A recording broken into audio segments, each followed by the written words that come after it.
Welcome to red TV. నేను మీ తేజ. ప్రస్తుతం మనతో పాటు సీనియర్ జర్నలిస్ట్ కిరణ్ ఉన్నారు. ఆయనతో మాట్లాడుతాం. నమస్తే సార్. నమస్తే మా. సో తిరుపతి తొక్కిస్లాట జరిగిన తర్వాత పవన్ కళ్యాణ్ గారు ఒక ప్రెస్ మీట్ పెట్టారు. ప్రెస్ మీట్ పెట్టిన తర్వాత టీటీడీ చైర్మన్ కానీ హోమ్ మినిస్టర్ కానీ సెంట్ అయిన క్షమాపణలు మీరు చెప్పాలి అన్నట్టుగా మాట్లాడారు. పైగా వాళ్ళందరూ కూడా ఒకటే కూటమిలో కలిసి చేస్తున్న నాయకులు వాళ్ళందరూ కూడా. అవును. అంటే పవన్ కళ్యాణ్ గారు ఆ రకంగా మాట్లాడారు.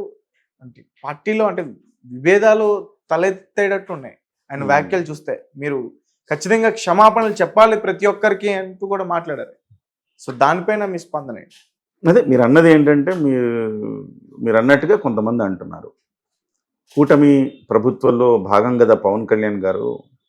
అలాంటి పవన్ కళ్యాణ్ గారు టీటీడీ చైర్మన్ బలవంతంగా మీరు క్షమాపణ చెప్పాలి కదా అని అడగటము. గతంలో కూడా హోంమంత్రి మీకు చేత కాకపోతే ఆ హోంశాఖను ఆయన తీసుకుంటానంటాము. ఇవన్నీ స్వపక్షంలోనే విపక్షంలో తయారయ్యాడిన అనేది కొంతమంది చేస్తున్న కామెంట్స్. కొంతమంది తెలుగుదేశంలో కొంతమందికి నచ్చట్లా ఇది. అయితే జనానికి బాగా నచ్చుతుంది. జనానికి బాగా నచ్చుతుంది ఇది. ఆయనకే సంబంధం లేదు కదా. ఆయన ఏమి దేవాదాయ శాఖ మంత్రి కాదు, పోనీ ఆయన ముఖ్యమంత్రి కాదు. ముఖ్యమంత్రి బాధ్యత తీసుకుంటాడు, దేవాదాయ శాఖ మంత్రి బాధ్యత తీసుకుంటాడు. డిప్యూటీ చీఫ్ మినిస్టరు, ఆయనకి ఒక 5 శాఖలు ఉన్నాయి. ఆయనకేం సంబంధం లేదు. అయినా ఆయన వెళ్ళి నన్ను క్షమించండి, ప్రభుత్వంలో ఉండి ఈ రకమైన దుర్ఘటన జరిగిన దానికి సిగ్గుపడుతున్నాను, యావత్ హిందూ సమాజం నన్ను క్షమించాలి అని అడిగాడు.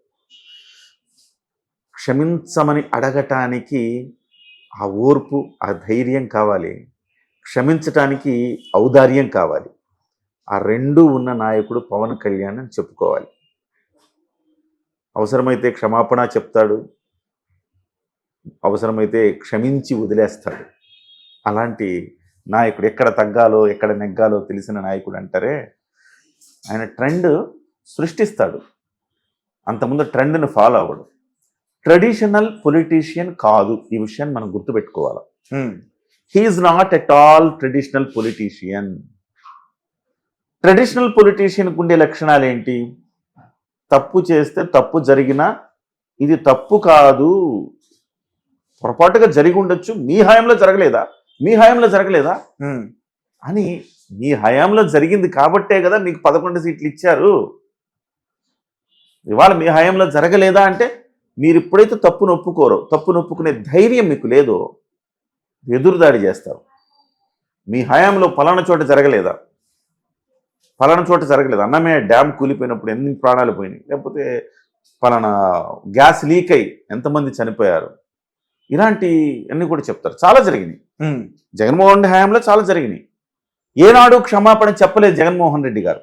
అంటే అంత ధైర్యవంతుడు కాదు. పొరపాటు జరిగితే ఎస్ నేను బాధ్యత వహిస్తున్నాను, బాధ్యత తీసుకోగలిగినంత ధీశాలి కాదు.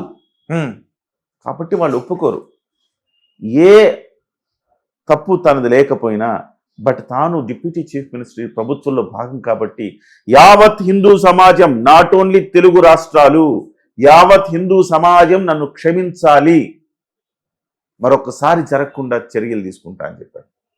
ఈ గొప్ప మనసు ఎంతమంది రాజకీయ నాయకులు ఈ దేశంలో ఉంది? లేదు. అదే సమయంలో ఆయన అన్న మాట ఏంటంటే, నేనే చెప్పానే టీటీడీ ఈవోగా మీకు బాధ్యత లేదా, క్షమాపణ చెప్పరా? టీటీడీ చైర్మన్గా మీకు బాధ్యత లేదా, క్షమాపణ చెప్పరా? క్షమాపణ చెప్పండి ప్రజలకి అని చెప్పాడు. అప్పుడు టీటీడీ చైర్మన్ కొంత బాధపడ్డాడు. ఎవరెవరో ఏదో అంటే నేను స్పందించాలా అన్నాడు. మళ్ళీ దాన్ని రెక్టిఫై చేసుకోవటానికి, నెగిటివిటీ పెరిగిపోతుందని చేసుకోవటానికి అందరూ నన్ను క్షమించాలి, మా బాధ్యత లేకపోయినా నేను క్షమాపణ. ఎందుకు బాధ్యత లేదు ఆయనకి? నీ కిందోడు తప్పు చేసిన నీదే బాధ్యత, అంతేనా కాదు?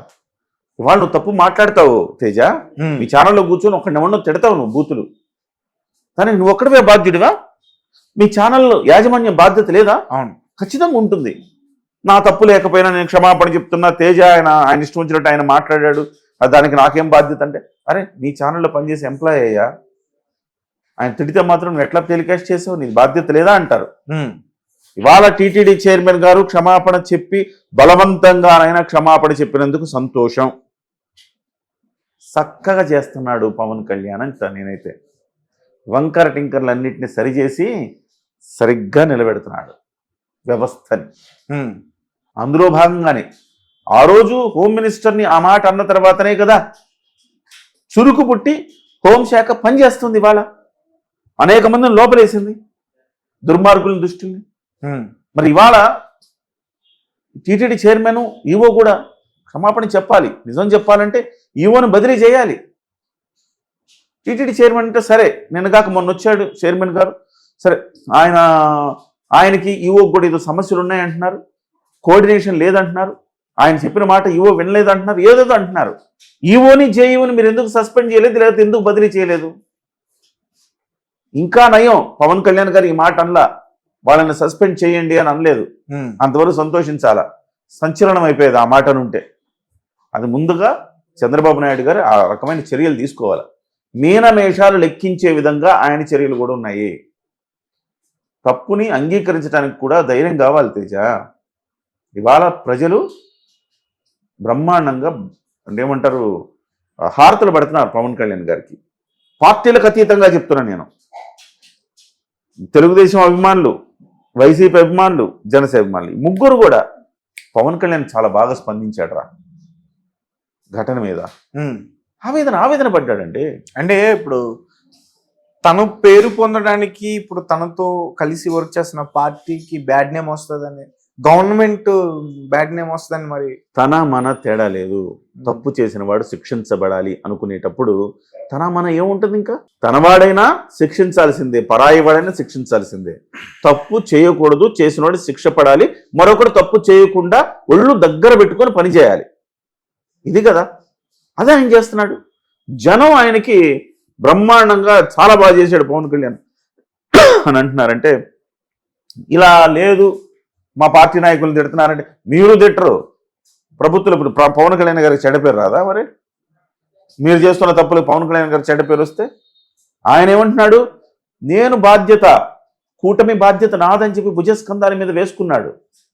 21 సీట్లే తీసుకున్నా ప్రభుత్వం తూచా తప్పకుండా మీకు ఇచ్చిన హామీలు అమలు చేసే బాధ్యత నాది, నన్ను నమ్మండి అని ఎన్నికలకు వెళ్ళాడు ఆయన. ఇవాళ ఏదైనా తేడా వస్తే ఆయన మీద నమ్మకం పోద్ది. ఆయన ఎందుకు కూరుకుంటాడు? డెఫినెట్గా ఆయన ఖరాఖండిగా వ్యవహరిస్తున్నాడు. ఇది ఖచ్చితంగా ప్రభుత్వం సరైన మార్గంలో, సన్మార్గంలో ప్రభుత్వం. ఇవాళ ఇదే కాదు, చాలా వరకు మార్చాడు ప్రభుత్వంలో వ్యవహార శైలిని. ప్రతిదానికి జగనన్న పథకాలు పెట్టుకునేవాళ్ళు. తెలుగుదేశం వాళ్ళు కూడా అంతకుముందు ఉన్నప్పుడు ఎన్టీఆర్, చంద్రన్న పథకాలే పెట్టారు. వాళ్ళు కూడా భిన్నమేం కాదు. ఇవాళ పవన్ కళ్యాణ్ గారు అధికారంలో ఉన్నాడు కాబట్టి, కూటమి భాగస్వామి కాబట్టి, ఇవాళ డొక్కా సీతమ్మ గారి క్యాంటీన్లని, అంబేద్కర్ అని, ఇంకొకళ్ళని పేర్లు పెట్టి ఎల్లా ప్రగడ ఆయన పేరు పెట్టారు మెడికల్ కాలేజీకి. లేకపోతే ఏం పెట్టేవాళ్ళు మెడికల్ కాలేజీకి? స్వర్గీయ ఎన్టీ రామారావు మెడికల్ కాలేజీ అని పెట్టేవాళ్ళు. సో ఇవాళ పవన్ కళ్యాణ్ గారు వచ్చిన వేళా విశేషం, అన్ని సమూలంగా ప్రక్షాళన చేస్తున్నాడని చెప్పాలి. ఆయన ఏదైతే మాట్లాడాడో పర్ఫెక్ట్గా మాట్లాడాడు, ఏదైతే చెప్పాడో పర్ఫెక్ట్గా చెప్పాడు. బిఆర్ నాయుడు గారు క్షమాపణ చెప్పారు కాబట్టి సరిపోయింది. క్షమాపణ చెప్పకపోయింటే బిఆర్ నాయుడు గారి పదవి కూడా పోయేది. ఓకే, అంత వ్యతిరేకం. ఈ క్రమంలోనే ఆయన ఎవరెవరు ఏదో అంటారు, మేము సమాధానం చెప్పాలా అనగానే విపరీతమైన ట్రోలింగ్స్ మొదలైపోయాయి ఆయన మీద. ప్రాణాలు పోతే క్షమాపణ చెప్పవా నువ్వు, ఏం మాట్లాడుతున్నావు అని చెప్పి ఆయన భయపడి మళ్ళీ క్షమాపణ చెప్పాడు. సో ప్రతి ఒక్కళ్ళు ఒళ్ళు దగ్గర పెట్టుకునే పని చేయమని చెప్పాడు. రెండోది, నిన్న పిఠాపురంలో చాలా సంచలనమైన వ్యాఖ్యలు చేశారు. హనీమూన్ అయిపోయింది, ఇక మీరు నో ఎక్స్క్యూజెస్, 6 నెలలు అయింది, పని చేయాలా, పని చేసే ప్రజలు నోట్లు అడగాల, అలా లేదంటే దిగిపోతూ ఉండండి అంతే, పని చేసేవాడే ఉండాలి, ఇంకెవరిని ఎక్స్క్యూజ్ చేసేది లేదని మంత్రులకి, అధికారులకి, వీళ్ళకి, ఎమ్మెల్యేలకి స్పష్టంగా చెప్పాడు. స్వీట్ వార్నింగ్ ఇచ్చాడు. శాంతి భద్రతల విషయంలో, ఆడపిల్లల విషయంలో మగతనం చూపించాలనుకుంటే కట్ చేస్తా అన్నాడు. ఏం చేయాలి? మీరు మగతనం చూపించాలంటే జిమ్ములకి వెళ్ళండి, సైన్యంలోకి వెళ్ళండి, ఈ రకంగా మీ మగతనాన్ని చూపించుకోండి, ఆడపిల్లల దగ్గర కాదు, తాట తీస్తావు ఒక్కోడికి అన్నాడు. ఇది కదా ప్రభుత్వంలో. నీకు తండ్రి, మీ తండ్రి ఏం చెప్తాడు తేజ నీకు? రే ఆడపిల్లల జోలికి వెళ్ళొద్దు, సిగరెట్ తాగొద్దు, మందు తాగొద్దు, బుద్ధిగా పని చేసుకో, ఇవేగా చెప్తాడు నీ తండ్రి. ముఖ్యమంత్రి పొజిషన్లో ఉండే వాళ్ళు ఏం చెప్పాలి? ఇవే చెప్పాలి. ముఖ్యమంత్రి అంటే ఈ రాష్ట్రానికి తండ్రి లాంటివాడు, అలాగే ఉప ముఖ్యమంత్రి అంటే ఈ రాష్ట్రానికి బాబాయ్ లాంటివాడు అనుకోవాలి. ఓకే. సో రామ్ చరణ్కే కాదు, ఈ రాష్ట్రానికి కూడా బాబాయ్ ఆయన. కాబట్టి పర్ఫెక్ట్ గా చేశాడు తేజ. ఆ పాత్ర, ఆయన పాత్ర ఏదైతే ఉందో బ్రహ్మాండంగా పోషిస్తున్నాడు. ఎవ్వడు ఏం కిక్కులు అనే పరిస్థితే లేదు. మా స్వపక్షంలో లోపల బాధపడచ్చు, ప్రజల్లో ఆయనకు విపరీతంగా పెరిగిపోతుంది image. Right sir. Okay, thank you so much. Thank you.